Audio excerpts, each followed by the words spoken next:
नमस्कार आपण समस्त को स्मार्ट झी यूट्यूब चैनल को बहुत बहुत स्वागत। मु आज आपण मानकु बिस्केट रे केक बनैबा देखैबी। तेबे आसंतु देखिनेबा आजिर रेसिपी। बिस्केट केक बनैबा पई हमकु ए सब सामग्री दरकार। ता पई मु हाफी बिस्केट रो 5 टंकिया वाला रो 6टा पैकेट नै जाईछि। ता सहित इनो रो गोटे लेमन फ्लेवर नैछि। आपण माने चाहिले इनो रो फ्रूट फ्लेवर को भी नै परिबे। गोटे कप खीर नैछि आ गोटे छोटो कप नैछि चीनी गुंड। आपण माने चीनी को भी स्किप करि परिबे। जेहेतु मते मीठा पसंद तो मु सेथि पई एक्स्ट्रा चीनी ऐड करिछि। आपण माने चाहिले डायरेक्ट बिस्केट रे भी बनै परिबे। एम्ति बिस्केट मीठा थाए किंतु मते मीठा पसंद तो सेथि पई मु चीनी नै। एबे नेक्स्ट प्रोसेस को जिबा। फर्स्ट बिस्केट सब को ग्राइंड करि नेबा। सेथि पई मु बिस्केट रो पैकेट खोलुछि आवा को पूरा भलो भाबरे फाइन करिकि गुंड करि नेउछि।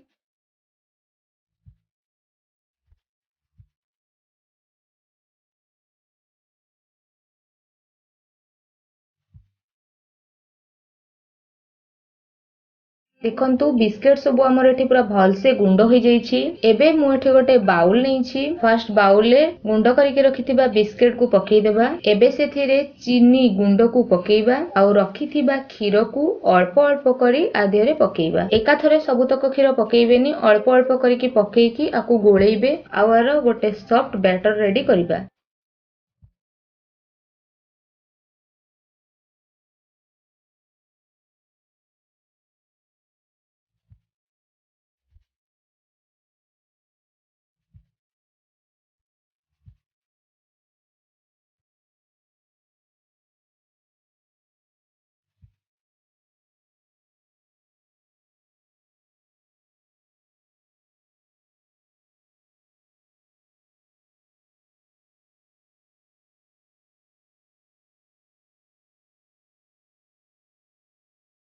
अल्प अल्प करी खीर पकेइकी देखंतु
एबे तो बैटर हमर एठी रेडी हो जाईछि। एबे कोन करिबा ना केक टिन रेडी करिबा। सेथि पई मु एम्ति गोटे टिफिन नै जाईछि। आपण मानक पाखरे केक टिन थिले आपण यूज करि परिबे। सेथिरे जस्ट अल्प टिके तेल पकेई देबा आ तेल को भल से सबआडे स्प्रेड करि नेबा। एबे अल्प टिके मैदा पकेई देबा आ एको पूरा भलो भाबरे सबआडे स्प्रेड कर देबा।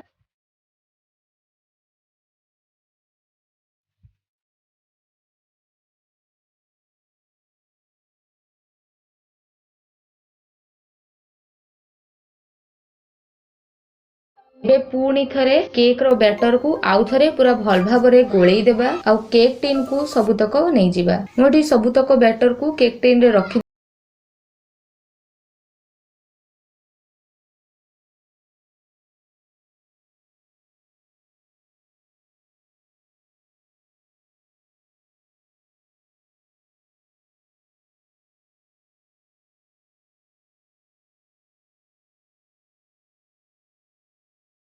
आउ केक टिन को 2-4 थर एमती तळे बाडे देबा। एहा द्वारा ऊपर थिबा बबल्स गुडाक सेट हे जिवो। एपोटे मु गैस रे इडली छांच रे बाली रखिथिली आउ ताको पूरा प्री हीट कर दैछि। एबे केयरफुली केक टिन को नेकी इडली छांच भितरे रखिनेबा। देखंतु मु केयरफुली केक टिन को इडली छांच भितरे रखि दैछि आउ ताको कवर करि देउछि। 30 रु 35 मिनिट परे याको बाहर करिके हमें देखिबा।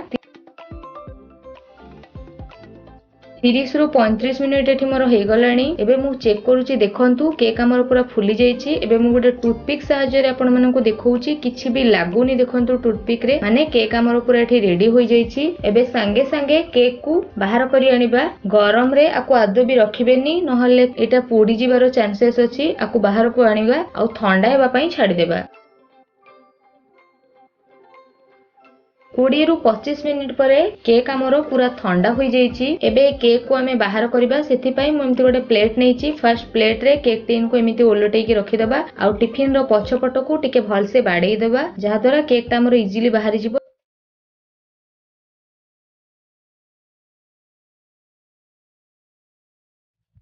वो देखंतु केक हमर एठी बाहर जाईची केते बढ़िया देखा जाउची केक आ एटा केते सॉफ्ट भी हिची आपण माने देखंतु। एबे मु आको आउ थरे गोटे प्लेट को देकी एमिति पूरा भलो से ओल्टेई नेउची। देखंतु केते बढ़िया से हमर बिस्किट रे केक रेडी होई जाईची। आशा करूची फ्रेंड्स हमर ए रेसिपीटी आपण माननकु भल लागिथिबो। वीडियो भल लागिथिले लाइक करिवे आ हमर चैनल को सब्सक्राइब करिवे। धन्यवाद।